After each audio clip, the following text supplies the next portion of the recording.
Salut à toutes et à tous! Donc, nous allons maintenant faire des exemples de limites qui font intervenir des équations avec des termes exponentiels et logarithmiques.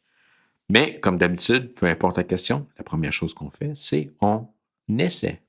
Donc, premier exemple, nous allons calculer la limite quand x tend vers 1 de 1 moins e à la x sur x. Donc, on remplace x par 1, on obtient 1 moins e à la exposant 1 divisé par 1. E à la 1, c'est juste E. Donc, on a 1 moins E divisé par 1. Et voilà, c'est ma réponse. Donc, simplement en évaluant l'expression, j'ai réussi à obtenir la valeur de ma limite. Allons-y pour un deuxième exemple.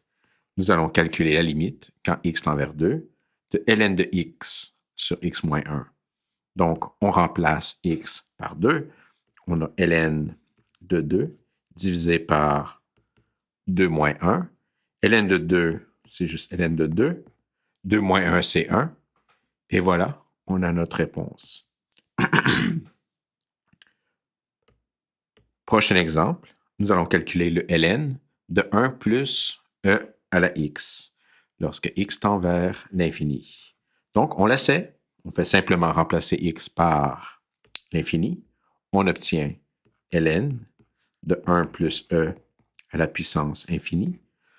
E à l'infini, c'est simplement l'infini. Donc, on a un ln de 1 plus l'infini. 1 plus l'infini, c'est l'infini. Donc, on a ln de l'infini. Et ln de l'infini, c'est à nouveau l'infini. Donc, on obtient l'infini. Donc, encore une fois, simplement en évaluant à l'infini, on obtient notre réponse. Allons à l'exemple suivant. On veut calculer la limite quand x tend vers moins l'infini de ln de 1 sur 1 plus x au carré moins e à la x. Donc, on le sait, on remplace x par moins l'infini. On obtient ln de 1 sur 1 plus moins l'infini au carré moins e à moins l'infini. E à moins l'infini, c'est simplement 0. Moins l'infini au carré, c'est l'infini. Donc, on obtient le ln de 1 sur 1 plus l'infini. Et E à la moins l'infini, c'est simplement 0, donc moins 0. 1 plus l'infini, c'est l'infini. Donc, on obtient ln de 1 sur l'infini. Moins 0 qui est parti. Si on utilise simplement la règle de base que 1 sur l'infini, c'est 0, on va obtenir un ln de 0. Donc, on ne peut pas simplement remplacer 1 sur l'infini par 0, parce que ça nous donnerait une forme indéterminée. Donc, qu'est-ce qu'on veut faire? C'est utiliser le fait que 1 divisé par l'infini, c'est aussi 0 plus. Donc, on va avoir ln de 0 plus, et le ln de 0 plus, c'est moins l'infini. Donc, simplement en évaluant à moins l'infini, et en faisant attention que 1 sur l'infini, c'est 0 plus, on a réussi à déterminer que cette limite-là était égale à moins l'infini. Prochain exemple. On veut calculer la limite quand x tend vers l'infini de 1 sur 1 moins e à la x. Donc, on remplace x par l'infini. On a 1 sur 1 moins e à l'infini. E à l'infini, c'est l'infini. Donc, on a 1 sur 1 moins l'infini. 1 moins l'infini, c'est moins l'infini. N'importe quel chiffre sur plus ou moins l'infini va nous donner 0. Donc, encore une fois, simplement en évaluant l'expression, nous obtenons la valeur de notre limite.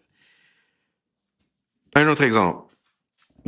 Nous voulons calculer la limite quand x tend vers moins l'infini de 1 sur 1 moins e à la x. Donc, la même expression, mais on cherche la limite de l'autre côté, donc à l'autre infinité. Donc, on remplace x par moins l'infini. On obtient 1 sur 1 moins e à moins l'infini. E à moins l'infini, c'est 0. Faites attention, pas moins l'infini, mais bien 0. Donc, on obtient 1 sur 1 moins 0, qui est 1 sur 1, qui est simplement 1. Donc, jusqu'à date, toutes nos limites, simplement en remplaçant les limites par les valeurs qui nous intéressaient ou les infinités, on a obtenu nos réponses. Donc, notre prochain exemple, on veut calculer la limite quand x tend vers 0 de la racine de 1 moins e à la x. Donc, on remplace notre x par 0. On obtient 1 moins e à la 0 dans une racine carrée. E à la 0, c'est 1. Donc, on a 1 moins 1 dans une racine carrée. Et la racine carrée de 1 moins 1, c'est la racine de 0. Oh non! OK, donc dès qu'on a la racine de 0, c'est comme avant, c'est toujours bien bad. OK, donc racine de 0, c'est bad. Qu'est-ce qu'on fait lorsqu'on a une racine de 0? On doit définir les limites des deux côtés. Donc, on y va. Boum! OK, la limite à gauche de 0 de racine de 1 moins x et la limite à droite de 0 de racine de 1 moins x. Et ce qu'on doit faire, c'est évaluer ces expressions-là à 0 moins et 0 plus, respectivement. Donc, here we go. Donc, à 0 moins, on a 1 moins e à la 0 moins. E à la 0 moins va nous donner un chiffre un petit peu plus petit que 1, donc ça va me donner 1 moins. 1 moins 1 moins, c'est 0 plus. Puis la racine de 0 plus va nous donner 0. Donc, la limite à gauche de 0 existe et nous donne 0. Donc, faisons maintenant la même chose à droite. Donc, on va remplacer x par 0 plus. Donc, on a 1 moins e à la 0 plus dans une racine qui va nous donner e à la 0 plus va nous donner un chiffre un petit peu plus grand que 1. Donc, 1 plus, excusez, 1 moins 1 plus. 1 moins 1 plus va nous donner 0 moins. La racine de 0 moins, c'est non défini. Bien sûr, si on compare les deux limites ne sont pas égales. Donc, lorsqu'on va calculer la limite des deux côtés, qu'on obtient simplement en comparant les limites à gauche et les limites à droite, on voit que cette limite-là n'existe pas. Donc, simplement comparable. Donc, comme d'habitude, donc on a racine de 0, ça prend l'importance. Si on a des termes exponentiels ou éventuellement logarithmiques, on va à gauche et à droite. Les frontières indéterminées, d'une certaine manière, sont plus justes. Okay? Donc, peu importe c'est quoi ton équation, tu vas à gauche et à droite pour racine de 0, division par 0 ou ln de 0. Donc, notre prochain exemple, ça va être finalement un exemple avec un ln de 0. Donc, on a la limite à calculer quand x tend vers 1 de ln de x moins 1. Donc, on s'asseye, bien sûr. Donc, on a ln de 1 moins 1 qui va donner ln de 0. Donc, il faut juste être alerte. Lorsqu'on a un ln de 0, c'est une mauvaise frontière indéterminée. Donc, on doit aller à gauche et à droite. Donc, on définit nos deux limites.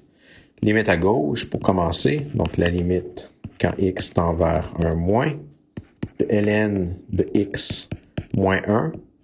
Et on va, tant qu'à être là, tout aussi bien le définir, donc la limite quand x tend vers 1 plus, de ln de x moins 1. Donc, on remplace dans la limite à gauche x par 1 moins. Ça va donner ln de 1 moins moins 1. 1 moins moins 1, ça va donner 0 moins. Puis 0 moins, ou excusez, le ln de 0 moins, c'est non défini. Tandis que lorsque je vais remplacer x par 1 plus, je vais avoir ln de 1 plus moins 1, qui va donner ln de 0 plus, qui va donner moins l'infini.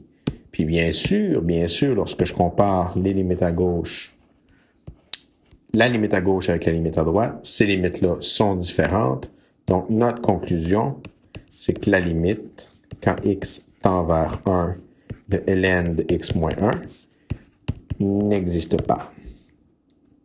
Donc, c'est exactement le même processus. Limite à gauche, lorsqu'on a ln de 0, on va limite à gauche, limite à droite, on remplace par a moins et a plus, et on compare.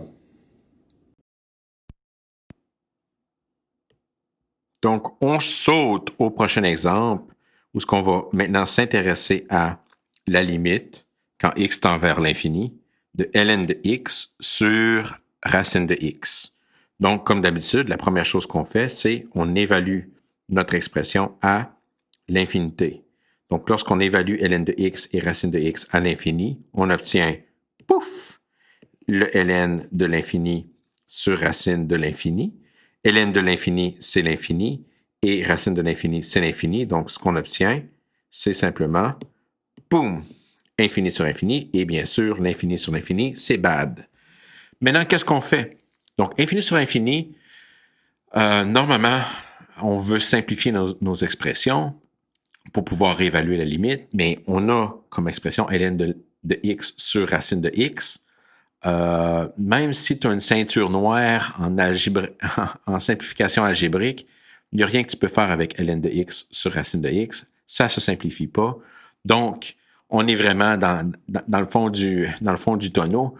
La seule chose qu'on peut faire lorsqu'on a infini sur infini puis qu'on ne peut pas simplifier notre expression algébriquement, c'est de guesser notre réponse avec un tableau. Donc, on va se créer un tableau. Moi, je ne vais pas faire les tableaux, je vais simplement vous donner les réponses en utilisant les tableaux, mais si vous construisez un tableau, je vous laisse en exercice.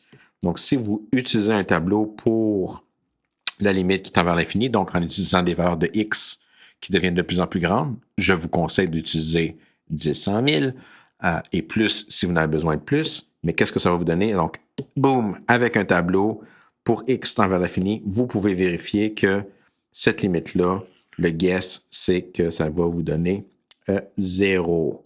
Donc, cette fonction-là, lorsque x tend vers 0, nous donne 0. Donc, juste une petite remarque, bien sûr, lorsqu'on a une équation aux infinités qui nous donne 0, ça nous dit que cette fonction-là a une asymptote horizontale à y égale à 0. Donc, dernière limite qu'on fait avec les termes logarithmiques ou exponentiels seulement, c'est la limite quand x tend vers 0 plus de x fois ln de x. Bien sûr, lorsqu'on a une limite à gauche ou à droite d'un nombre, on se fout du plus ou moins, on fait simplement évaluer notre expression. Mais qu'est-ce qui arrive si on remplace x par 0? Pouf, well, ça va nous donner 0 fois ln de 0. Et malheureusement, ln de 0, c'est bad. Donc, qu'est-ce qu'on fait lorsqu'on a ln de 0? On n'a pas le choix d'évaluer. Donc ici, puisque j'ai juste la limite à droite, je suis aussi bien simplement de continuer. Je n'ai pas besoin d'aller redéfinir la limite à droite. J'ai déjà ma limite à droite. Donc, vu que j'ai ln de 0, maintenant, je vais me réessayer. Je vais plugger dans mon expression 0 plus. Donc, j'y vais. Donc, boum, je plug x par 0 plus. À nouveau, à cause du ln de 0, ça va me donner 0 plus fois ln de 0. Puis, bien sûr, ln de 0 plus, ça va me donner moins l'infini. Donc, qu'est-ce qu'on va obtenir? Pouf! Ça va me donner 0 fois moins infini. Et lorsqu'on a 0 fois plus ou moins l'infini, c'est un cas qui est bad. Donc, on est encore mal pris. On a une forme indéterminée de la forme 0 fois une des infinités. Il n'y a rien qu'on peut faire pour simplifier cette expression algébrique-là. X fois ln de x, je ne peux pas factoriser, je ne peux pas rationaliser, il n'y a pas de valeur absolue. Donc, il n'y a rien que je peux faire. Donc, je n'ai pas le choix. Okay? Je vais être obligé d'utiliser un tableau pour guesser ma limite. Donc, si vous utilisez un tableau, boum, vous allez pouvoir voir que lorsque x s'approche de 0 plus, que le guess est le suivant, que la limite quand x tend vers 0 plus est x ln de x. Donc, encore une fois, moi, en ce moment, je ne refais pas les tableaux, mais je vous conseille fortement, à chaque fois que j'écris, on utilise un tableau, de l'essayer par vous-même. Donc, pour 0 plus, faire un petit tableau où on prend au moins 3 valeurs de x qui se rapprochent de 0, mais qui sont plus petites que 0, genre 0.1, 0.01, 0.001, et bien vérifier que lorsque vous évaluez à ces 3 valeurs-là, ça se rapproche bien de 0. Donc, pour les limites avec des termes exponentiels ou logarithmiques, il n'y a rien qui change. On fait simplement évaluer notre expression. On espère que ça marche. Donc, bien sûr, en se rappelant que les bons vieux cas, racine de 0 ou division par 0, nous forcent à faire la même chose qu'avant. Sauf que maintenant, il y a un nouveau cas qui est ln de 0, mais qui est exactement la même stratégie qu'auparavant, où on doit aller à gauche et à droite au besoin. Et lorsqu'on est vraiment mal pris, donc pour les formes indéterminées un petit peu plus avancées, où il n'y a aucune manipulation algébrique qui nous permet de simplifier notre expression, pour l'instant, on n'a pas le choix de guesser nos limites avec la méthode numérique. All right. Pour les limites avec des termes exponentiels ou logarithmiques, that's it, that's all. Bye bye là.